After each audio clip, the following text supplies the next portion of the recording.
කැමති නේද ලස්සනට ඉන්න? මේ ලස්සනට ඉන්නවා කියන දේ තුල තියෙන්නේ මේකප් කිරීමක්ම නෙවෙයි. ඊට කලින් වීඩියෝ වල අපි කතා කරන්නේ ලස්සනට ඉන්න කොහොමද කියලා. නමුත් මම අද කතා කරන්නේ ඔයාට ගැළපෙන මේකප් එක තෝරගන්නේ කොහොමද? අපි මේකප් එකක් කරන්න කලින් අපි ඉස්සෙල්ලා දැනගන්න ඕන අපේ ස්කින් එක, අපේ හමේ වර්ගය මොකක්ද කියන එක. ඔයිලිද, ඩ්‍රයිද, මිශ්‍රද කියන දේ. වගේම අපේ තියෙන ටෝන් එක. අපිට තියෙනවානේ විවිධ වර්ණ. කියන්නේ කළුයි කියනවා, සුදුයි කිව්වට අපි සුදු නෙවෙයි. සුදු කියන්නේ සුදු පාටෙන් සුදු නෙවෙයි, නිකන් ටෑන් කලර් එකක් වගේ තියෙන. ඉතින් අපිට හැමතිස්සෙම අපේ කලර් එකව, ස්කින් කලර් එක, වගේම යාගේ වයස, යා කරන ජොබ් එක, ෆන්ක්ෂන් එකේ තත්ත්වය, ඒ වගේ දේවල් ගැන අපි සැලකිලිමත් වෙලා තමයි මේකප් එකක් තෝරගන්න ඕනේ.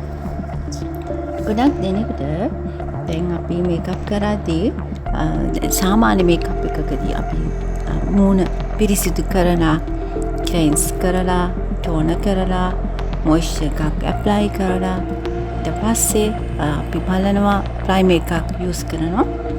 ප්‍රයිමර් එකෙන් පස්සේ අපේ තියෙන ස්කින් එකේ තියෙනවා නම් යම්කිසි කියන්නේ දුර්වර්ණ ලප සහ අපි ඒවත් අපේ තියෙන අර නෝමල් ටෝන් එකටම ඇච් කරන්න ඕනේ. ඒකට අපි කන්සීලර් එකක් පාවිච්චි කරනවා. කන්සීලර් එකෙන් ඒ ටික ඒ අඩුපාඩු හදලා අපි ඒකට ෆවුන්ඩේෂන් එක අපිට පුළුවන් කන්සීල් කරලා ෆික්සින් පවුඩර් එකක් ඇප්ලයි කරන්න, ෆික්ස් වෙන්න විනාඩි 5ක් විතර තියලා තමයි අපි අපේ ෆවුන්ඩේෂන් එක අපි ඇප්ලයි කරන්න ඕනේ. ඒක මේකප් එක වෙන්න පුළුවන්, පෑන්කේක් එකක් වෙන්න පුළුවන්, ලික්විඩ් එකක් වෙන්න පුළුවන්, ක්‍රීම් එකක් වෙන්න පුළුවන්, ඒ වගේ වෙන්න පුළුවන්.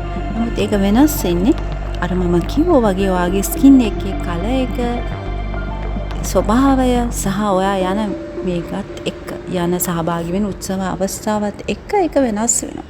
ඉතින් ලස්සනට ඉන්න නම් හැමතිස්සම හරි දේ හරි විදියට තෝරගන්න. සැලොන් මිස් ඩන් මිස් අපි ඉන්නවා ඔයාට හෙල්ප් කරන්න.